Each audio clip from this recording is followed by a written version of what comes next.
start by understanding a little bit about the history of the Middle East. Similar to the way that Abraham, our ancestor, brought the idea of monotheism, the idea started in Israel and it expanded. The Jews coming to Israel could show the rest of the world how people coming from different backgrounds could come together and bring cooperation between different peoples. Starting from around the year 1920, there was a rising tension between local Arabs and local Jews.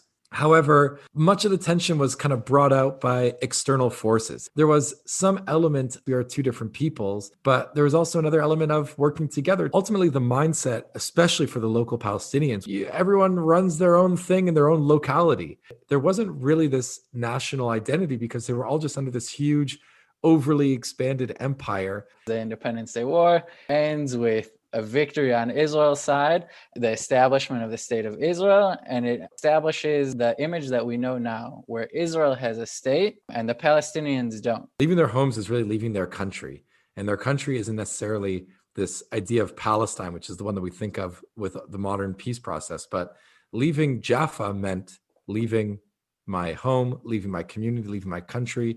And they still keep that identity to this day, that it's the fact that they were stripped away from their homes already gave them, Arabs that were in this area that we're now going to be starting to call the Palestinians, they had a homeland and it was in the places that they lived. And it's important to keep that in mind. I'm assuming it's important to keep in mind that Israel didn't exist before 1948.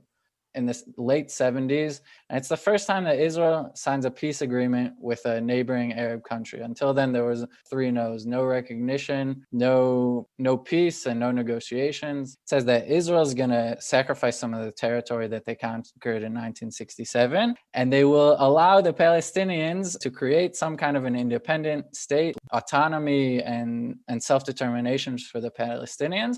And it's also the way that Israel is able to make more positive relationships with their Arab neighbors. At the same time, the Israelis also start making way more efforts to create Jewish settlements in the territory that was conquered. And this is really alongside this idea of make peace by giving back parts of the territories. You have Israelis who are now moving into areas where there are Palestinians, and now there's going to be much more dialogue and there's going to be much more interaction because, again, when local people are able to have a face, then you can have real relations. The other thing that it does is it makes it way more complicated to give back territory. Giving the Palestinians territory where there are no Jews living there is one thing, but the second that there are Jews living there, it becomes way more complicated.